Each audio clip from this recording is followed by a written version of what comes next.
আমি সুলগ্না। আমার চ্যানেল গল্প স্বল্প সঙ্গে সুলগ্নাতে আপনাদের সবাইকে স্বাগতম জানাই। আজকে যে গল্পটি আমি আপনাদের সামনে পাঠ করে শোনাব তা হল বিভূতিভূষণ বন্দ্যোপাধ্যায় রচিত আরক। লাহোর মিউজিয়ামে যখন চাকরি করতাম সে সময় লাহোরের বিখ্যাত দেশবন্ধু কাগজের সম্পাদক বিনায়ক দত্ত সিং মহাশয়ের সঙ্গে আমার যথেষ্ট আলাপ হয়। মিস্টার সিং প্রাচীন সম্ভ্রান্ত বংশের সন্তান। তাদের আদি বাসভূমি পাঞ্জাবে নয়, রাজপুতানার কোটা রাজ্যে। 3 পুরুষ পূর্বে তার পিতামহ রাজকার্য উপলক্ষে এসে পাঞ্জাবে বাস করেন। সেই থেকেই তারা দেশ ছাড়া। সন্ধ্যার পরে তার বৈঠকখানায় গিয়ে বসতাম এবং দেওয়ালে টাঙানো পুরনো আমলের বর্মকুঠার, পতাকা, বল্লম প্রভৃতি রাজপুতের যুদ্ধাস্ত্র সম্বন্ধে নানা ইতিহাস ও আলোচনা শুনতে বড় ভালো লাগত। রাজপুতানার, বিশেষ করে কোটা রাজ্যের ইতিহাস সম্বন্ধে মিস্টার সিংয়ের জ্ঞান খুবই গভীর। কিন্তু এ সকল কথা নয়, আমি একটা আশ্চর্য কথা বলবো। মিস্টার বিনায়ক দত্ত সিংয়ের মতো সম্ভ্রান্ত ও শিক্ষিত লোকের মুখে না শুনলে আমি এই কাহিনী হেসেই উড়িয়ে দিতাম। একদিন শীতকালে সন্ধ্যার পরে আমি মিস্টার সিংয়ের বৈঠকখানায় গিয়ে বসেছি। ভীষণ শীত সেদিন। 2 পেয়ালা গরম চা পানের পর তাওয়ার তামাক টানছি। যদিও মিস্টার সিং ধূমপানে অভ্যস্ত নন। হঠাৎ কি মনে করে জানি নে আমি তাকে বললাম, মিস্টার সিং, আপনি অপদেবতায় বিশ্বাস করেন? মিস্টার সিং একটু চিন্তা করে বললেন, হ্যাঁ করি। দেখেছেন ভূতটুত? মিস্টার সিং গভীর সুরে বললেন, না, আমার কথা নয়, আমার ছোট ঠাকুরদার জীবনের ঘটনা। যদিও ঘটনা না ঘটত আমাদের বংশে, তবে আজও আমরা গোটা রাজ্যে মস্ত বড় খানদানি তালুকদার হয়ে থাকতে পারতাম। লাহোরে এসে চাকরি করতে হতো না। সে বড় আশ্চর্য ঘটনা। আমি বললুম, কীরকম? শুনুন তবে। আমার ছোট ঠাকুরদা আমার পিতামহের আপন ভাই নন, বইমাত্র ভাই। তিনি মস্ত বড় শৌখিন মানুষ ছিলেন, আর ছিলেন খুব সুপুরুষ। আমি বিনায়ক দত্ত সিংয়ের দীর্ঘ গৌরবর্ণ বলিষ্ঠ দেহ দিকে চেয়ে কথা অবিশ্বাস করতে পারলাম না। তারপর তিনি বললেন, আমি যখন তাকে দেখেছি তখন আমার বয়স খুব কম, কিন্তু তিনি বদ্ধ উন্মাদ একদম। কেন তিনি যে উন্মাদ হলেন, এই ইতিহাসের মূলেই এই গল্প। তিনি উন্মাদ হওয়াতে কোটারাজ দরবারের আইন অনুসারে তার ভাগের সমস্ত সম্পত্তি আমাদের হাতছাড়া। সে কথা যাগ্গে, আসল গল্পটি বলি। বিনায়ক দত্ত সিং তার অনবরত উর্দুতে সমস্ত গল্পটা বলে গেলেন। মধ্যে মধ্যে আমি তাকে নানা প্রশ্ন করেছিলাম। সেসব বাদ দিয়ে শুধু গল্পটাই আমার নিজের ভাষায় প্রকাশ করলাম। আমাদের গ্রাম থেকে কিছু দূরে কোটা দরবারে একটা সৈন্যের আড্ডা ছিল। আমার ঠাকুরদাদা সেই সৈন্যদের আড্ডায় মাঝে মাঝে যেতেন, মদ খেতে আর ফুর্তি করতে। তার 2-1 বন্ধু সেখানে ছিল। তাদের সঙ্গে নেশাতেই সেখানে যাওয়া। একবার জ্যোৎস্না রাতে তিনি তার আর 2 বন্ধু খেয়ালের মাথায় বড়ি নদীতে স্নান করতে যাবেন বলে ঘোড়ায় করে বেরুলেন। বড়ি নদী মরুভূমির মধ্যে দিয়ে 3 শাখায় ভাগ হয়ে সাবলীল গতিতে বয়ে গিয়েছে। যে সময়ের কথা বলা হচ্ছে তখন এই তিস্তা নদীর প্রথম ধারাটিতে আদৌ জল ছিল না, মাঝের শাখাটিতে হাঁটুখানিক জল, তারপর মাইলটা বিস্তৃত চড়া, তার ওপারে আসল ধারার অনেকখানি জল তাতে। আবার যাবার পথে একজন বন্ধুর কি খেয়াল হলো, তিনি প্রথম ধারার বালির ওপর ঘোড়া থেকে নেমে চিৎপাত হয়ে শুয়ে পড়লেন, আর কিছুতেই উঠতে চাইলেন না। বাকি বন্ধুটি আর আমার ঠাকুরদাদা অগত্যা তাকে সেখানেই বালু শয্যায় শায়িত অবস্থায় ফেলে চললেন এগিয়ে। বলা বাহুল্য, তিনজনের মধ্যে কেউই ঠিক প্রকৃতস্থ অবস্থায় ছিলেন না। আমার ঠাকুরদাদা বড় ধারা অর্থাৎ আসল বড়ি নদীর কাছে এসে পেছন ফিরে চেয়ে দেখলেন তার বন্ধুটি ঘোড়া থামিয়ে বালির চড়ার পশ্চিম দিকে ভীত ও বিস্মিত দৃষ্টিতে চেয়ে আছেন। ঠাকুরদাদা বললেন, ওদিকে কি দেখছেন? বন্ধু মুখে কিছু না বলে সেদিকে আঙুল দিয়ে দেখালো আর ইঙ্গিতে ঠাকুরদাদাকে চুপ করে থাকতে বললে। ঠাকুরদাদা চেয়ে দেখলেন বালুর চড়ার ঠিক মাঝখানে অস্পষ্ট ধরনের কতগুলি মনুষ্যমূর্তি চক্রাকারে ঘুরছে। কিছুক্ষণ চেয়ে দেখে মনে হলো ওরা যেই হোক হাত ধরাধরি করে ঘুরে ঘুরে নৃত্য করছে। সেই নির্জন স্থানে রাত্রিকালে কাদের এমন আমোদ লেগেছে যে লোকাচলের অন্তরালে নৃত্য করতে যাবে বুঝতে না পেরে তারা দুজনেই অবাক হয়ে চেয়ে রইলেন। কাছে কেউ গেলেন না, এবং কেন গেলেন না সে কথা আমি বলতে পারবো না। তবে তারা দুজনেই অবাক হয়ে চেয়ে রইলেন।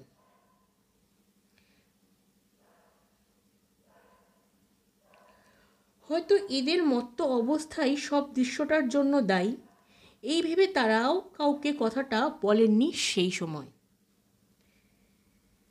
এরপরে আরও বছর 3 কেটে গেল।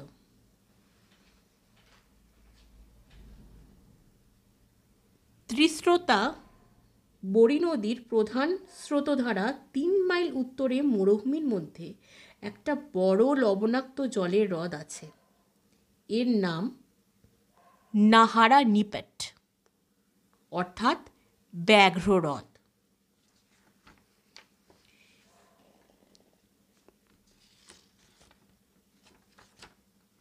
এই হ্রদের দূরে দূরে একে প্রায় চারিদিক থেকে বেষ্টন করে পাহাড় শ্রেণী। এই পাহাড় শ্রেণী কোথাও 1000 ফুট উঁচু, কোথাও তার চেয়ে কিছু বেশি উঁচু। হ্রদ ও পাহাড় থেকে খনিজ লবণ পাওয়া যায় বলে কোটা দরবার থেকে মাঝে মাঝে এর ইজারা দেওয়া হতো ব্যবসাদারদের। আমার ঠাকুরদাদার পূর্বোক্ত ঘটনা প্রায় 3 বছর পরে একদিন এই হ্রদের জলে বালিহাঁস শিকার করতে যাবেন বলে ঠিক করলেন। গভীর রাত্রে বালিহাঁসের দল হ্রদের জলে দলে দলে চড়ে বেড়ায়, এ কথা তিনি শুনেছিলেন। একটা ঘাসের লতা পাতার ছোট্ট ঝুপড়ি বেঁধে তিনি তার মধ্যে লুকিয়ে থাকবেন দিনমান থেকে, কারণ মানুষ দেখলে হাঁসের দল আর নামবে না। সব ঠিকঠাক হলো, কিন্তু 2-1 বৃদ্ধ লোক নিষেধ করলেন। রাত্রিকালে নাহারা হ্রদে ত্রিসীমানাতেও যাওয়া উচিত নয়।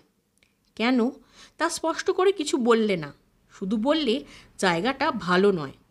ভৈজি নামে একজন বৃদ্ধ ভিল আমাদের প্রজা ছিল। সে বললে কোটা দরবারের নিমক মহালের ইজারাদার এবং বেনিয়ার সে চাকর ছিল তার যৌবন বয়সে।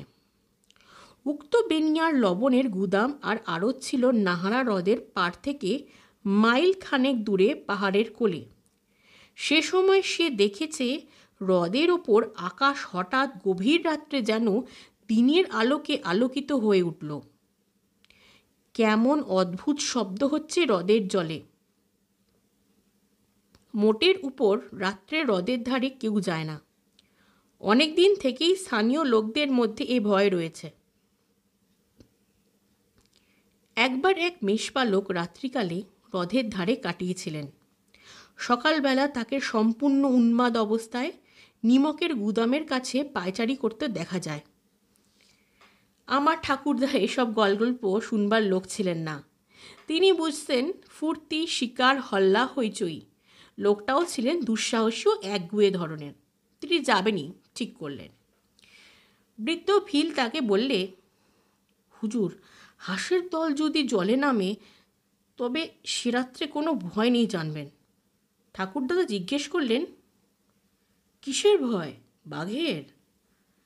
তার চেয়েও ভয়ানক কোনো জানোয়ার হতে পারে, কি জানি হুজুর, আমার শোনা কথা মাত্র ঠিক বলতে পারি নে।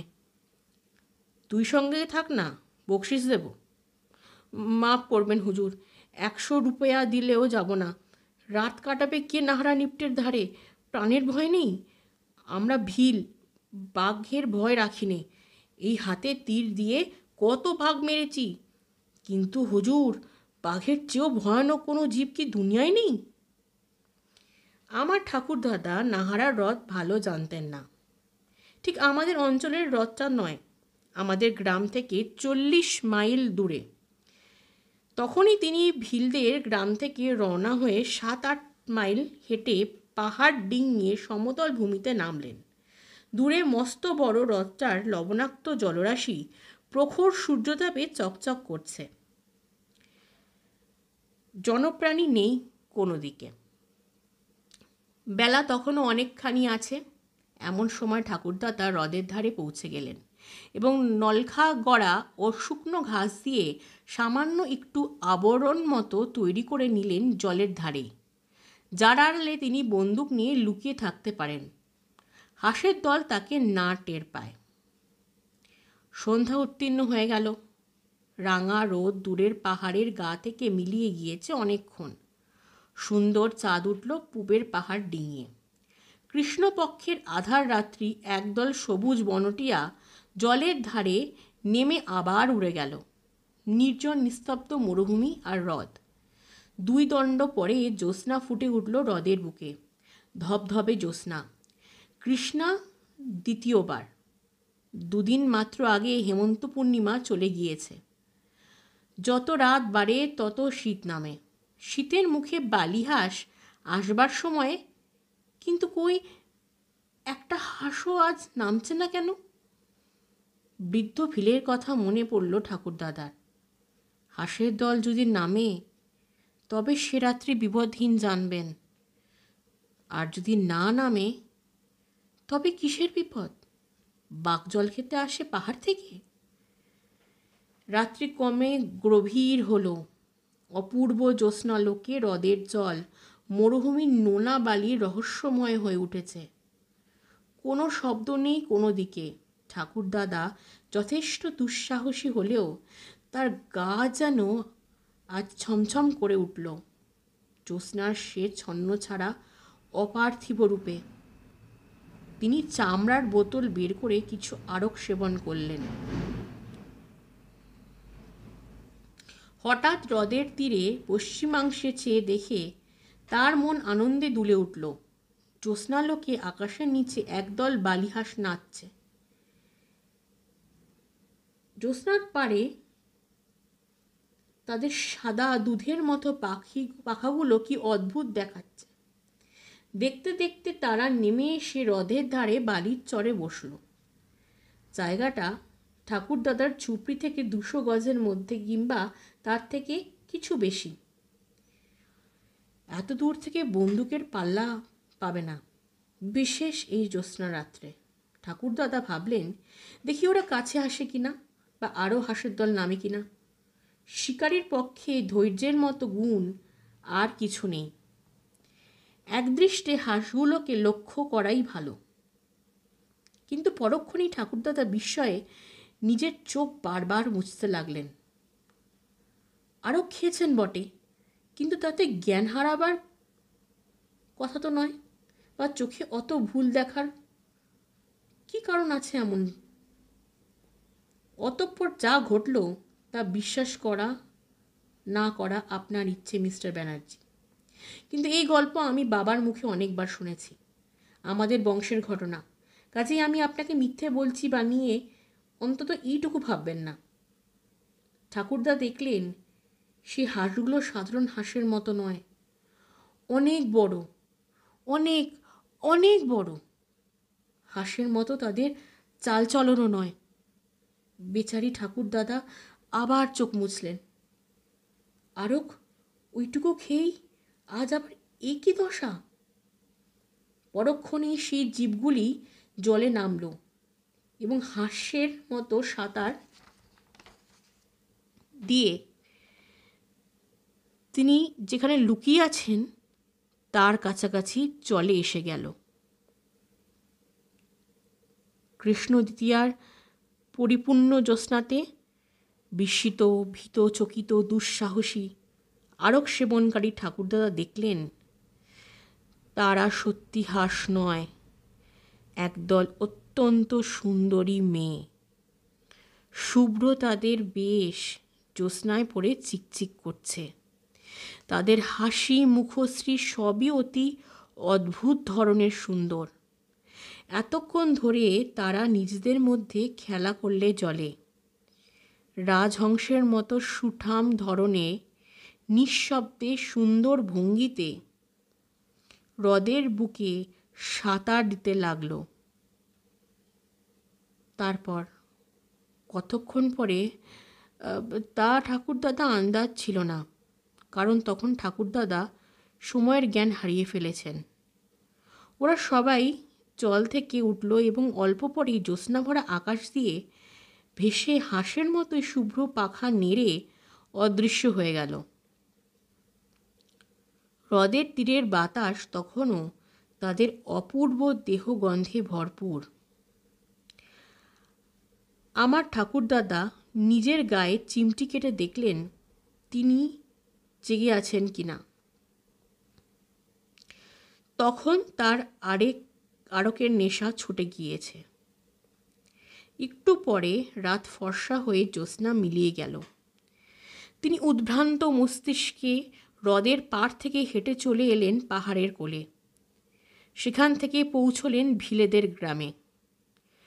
বৃদ্ধ ভিল ভৈজি তাকে বললে, হুজুর, হাঁস নেমেছিল কাল? ঠাকুরদাদা মিথ্যে কথা বললেন। হাঁস নেমেছিল, কিন্তু একটাও মারতে পারেননি।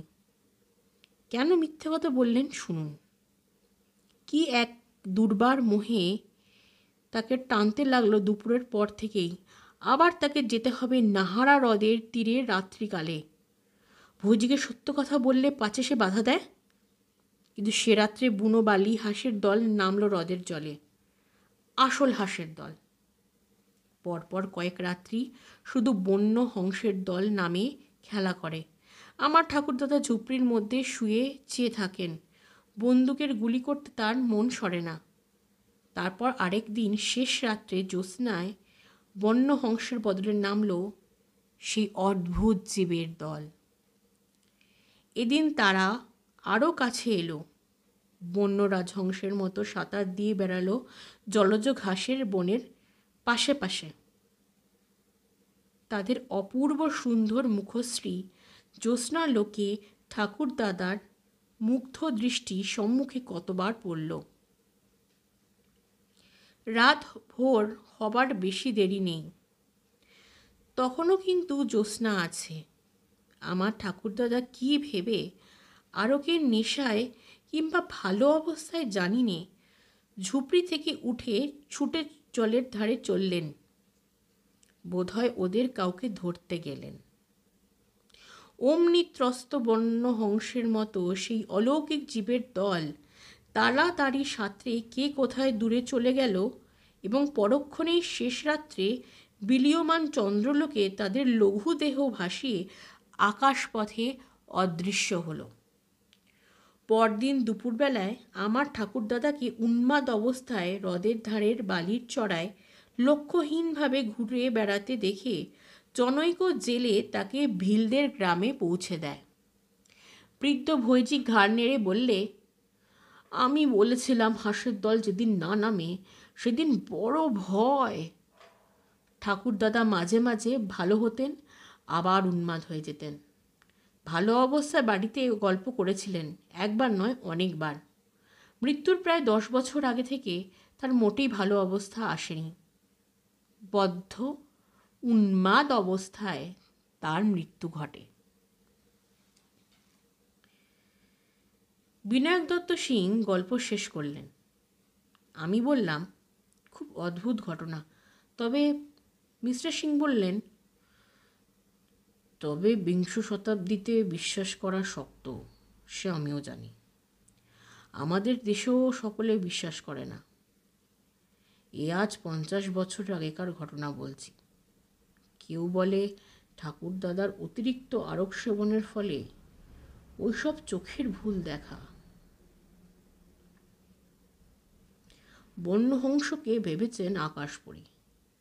আবার কেউ বলেন না, আকাশপরী দেখলেই লোকে পাগল হয়।